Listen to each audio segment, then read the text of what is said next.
ketajaman itu kalau dimiliki oleh orang-orang yang tidak punya budi pekerti, ketajaman itu akan menjadi madharat.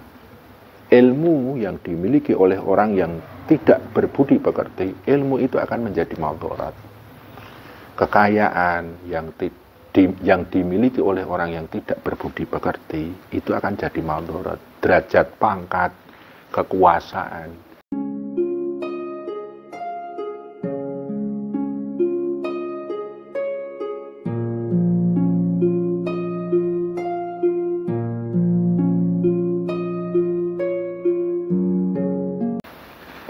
Yang bertetap dalam ranah tarekat yang sederhana itu bagaimana, Pak?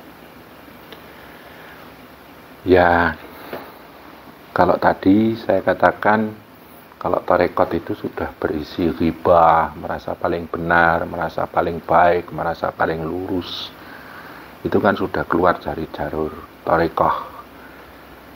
Kalau yang masih bertetap dalam ranah tarekah, ya orang-orang yang berbudi pekerti. Seperti Kanjeng Nabi pernah bersabda, innama bu'istu li utamima makarimal akhlak. Sesungguhnya aku diutus hanya untuk menyempurnakan akhlak yang mulia. Itu inti tarekoh, Mas. Jadi inti tarekoh itu adalah orang itu masih bertetap dalam budi pekerti. Tuh, orang yang sudah keluar dari jalur tarekoh itu cirinya dia meninggalkan budi pekertinya. Terus meninggalkan adab yang muncul dari budi pekerti yang luhur itu tadi. Nah, kalau sudah merasa paling benar, paling baik, paling lurus, nah itu kan beda lagi. Jadi gini, ketika seseorang itu sudah meninggalkan budi pekertinya, itu berarti dia meninggalkan tarekohnya. Makanya diajarkan kita harus berbudi pekerti dengan diri sendiri, dengan orang tua, dengan guru, dengan masyarakat, dengan pekerjaan, dengan keluarga. Semuanya harus dibudi pekertikan. Itu hablum minallah, itu berbudi pekerti dengan Allah. Hablum minanas, itu berbudi pekerti sebagai seorang manusia berhubungan dengan makhluk yang lain. Tidak hanya dengan manusia, tapi dengan hewan, dengan tumbuhan, dengan alam semesta. Yang bisa menyelamatkan seseorang dalam sudut pandang kemakhlukan, itu adalah budi pekerti. Orang yang tidak berbudi pekerti dengan hidupnya, maka hidupnya tidak selamat. Orang yang tidak berbudi pekerti dengan pekerjaannya, maka dia akan kacau balau pekerjaannya. Tidak berbudi pekerti dengan keluarga, akan hancur keluarganya. Tidak berbudi pekerti dengan masyarakat, dia akan dibenci masyarakat. Jadi orang bisa selamat secara kemakhlukan itu karena budi pekertinya. Budi pekertinya baik, dan orang bisa celaka dalam hidupnya, dalam kehidupannya, itu karena budi pekertinya buruk. Jadi tarekat itu mengajarkan muhasabah, koreksi diri, introspeksi diri, mengolah pribadi, mengolah jiwa. Itu untuk memunculkan apa? Budi pekerti. Kalau kita tidak mengolah itu semuanya, nanti budi pekerti kita akan buruk. Dan akhirnya dari keburukan budi pekerti itu nanti ada proses sebab akibat yang membuat dirinya itu celaka atau selamat. Seperti itu. Kalau di dalam istilah Jawa itu ada istilah ini, hamamayu hayuning pribadi, itu berbudi pekerti dengan pribadi. Hamamayu hayuning keluarga, berbudi pekerti dengan keluarga. Terus hamamayu hayuning bawono, berbudi pekerti dengan langit bumi seisinya. Itu adalah ilmu budi pekerti. Dan semua agama itu mengajarkan budi pekerti yang baik. Karena apa? budi pekerti inilah secara kemakhlukan bisa menyelamatkan kita selaku manusia. Kan gitu toh Mas. Nah, kita ini, tubuh ini hanya dipinjemi sama Allah. Tubuh ini milik Allah. Berbudi pekertilah dengan tubuhmu. Ini kita bicara anasir diri ya. Kita punya panca indera, penglihatan, pendengaran, penciuman, pengucapan, perabaan. Itu kalau tidak disertai dengan budi pekerti, maka akan muncul salah lihat, salah dengar, salah ucap, salah menilai, salah panggraito. Akhirnya muncul hal yang tidak baik kalau dia tidak berbudi pekerti dengan indranya. Kemudian nafsunya. Kalau kita nggak bisa berbudi pekerti dengan nafsu, kita akan celaka dengan nafsu kita. Otak kita, kepandaian kita, ilmu kita. Banyak orang ilmunya tinggi, tapi karena nggak bisa berbudi pekerti dengan ilmunya, dia bisa celaka dengan ilmu yang dia miliki. Kemudian ada nafas kita, itu berhubungan dengan ruh. Tadi raga, nafsu, akal. Nah ini nafas. Nafas ini akan berhubungan dengan detak jantung, denyut nadi, peredaran darah, dan penghidupan unsur kedirian kita. Nah itu berhubungan dengan ruh. Kita harus berbudi pekerti. Kita dengan rasa kita, perasaan kita harus berbudi pekerti. Dengan cahaya kita harus berbudi pekerti. Dengan hidup kita harus budi pekerti. Kalau enggak, itu tanda-tanda celaka. Lah, selama ini yang sampean pahami tarekat itu apa? Ya itu toh. Berzikir, terus tata cara zikir. Enggak itu. Itu harus diaplikasikan dalam kehidupan sehari-hari. Bagaimana zikir itu membuat dirimu berbudi pekerti. Ala bidzikrillahi tatmainul qulub. Dengan berzikir kamu akan tenang.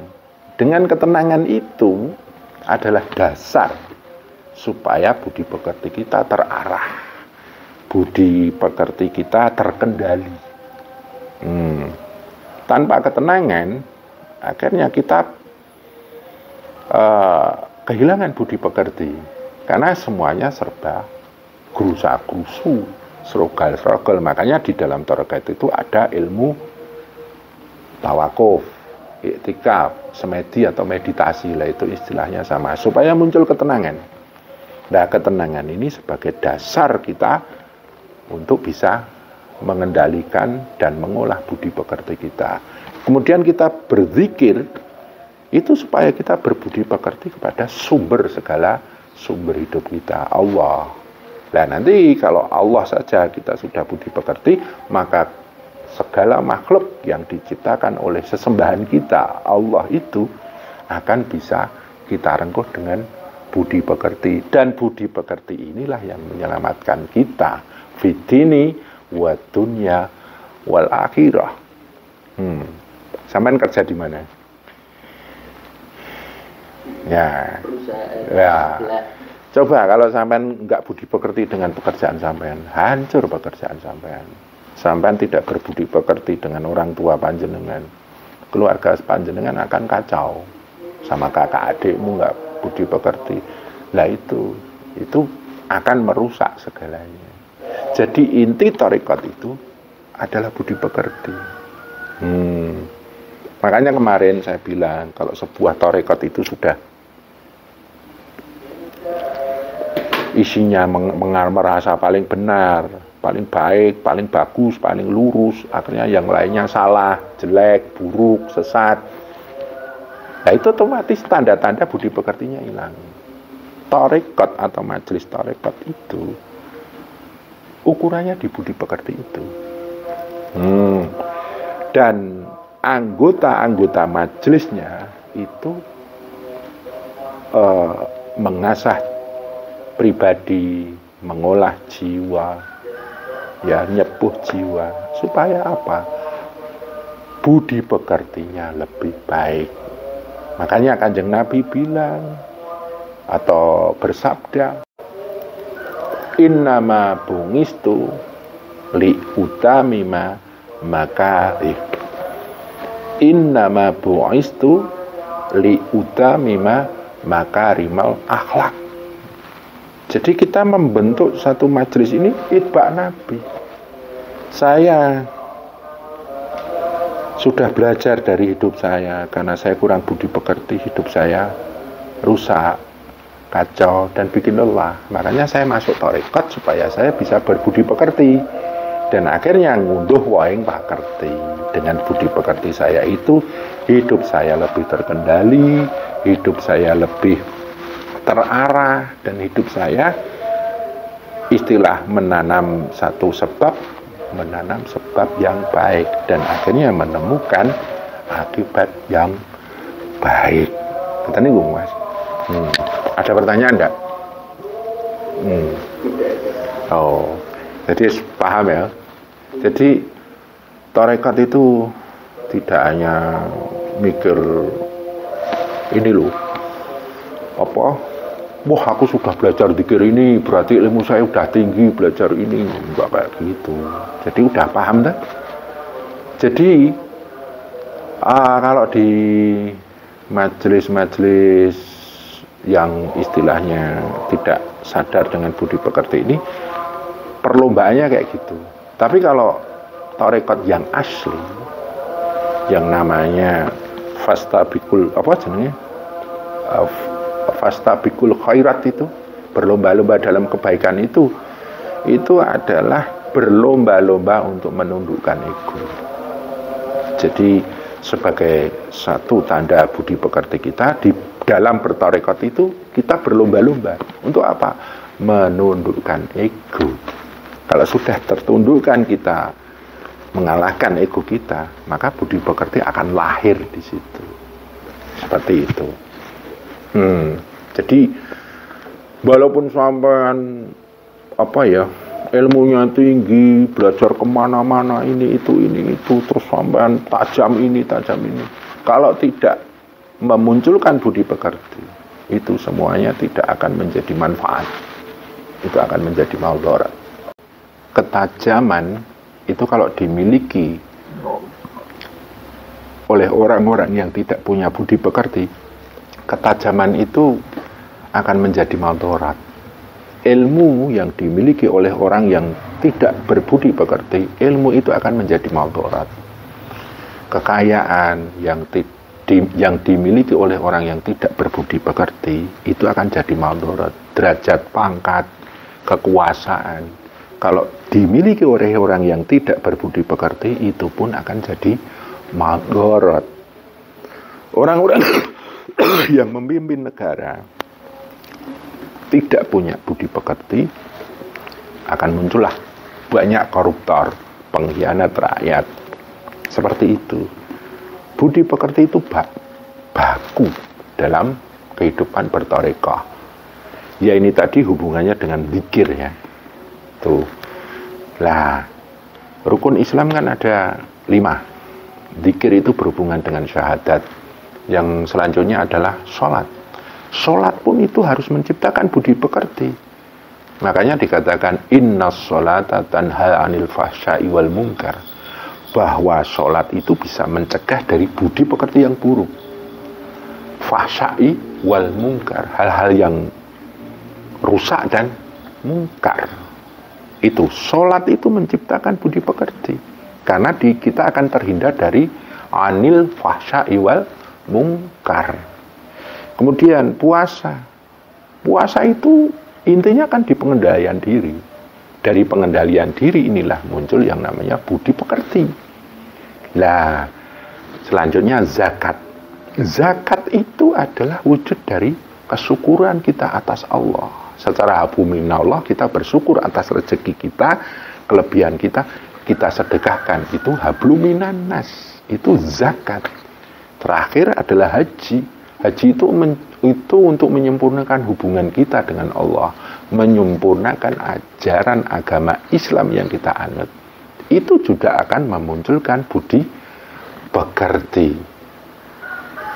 Ya, dari tadi rembukannya budi pekerti memang seperti itu. Inti tarekat itu budi pekerti.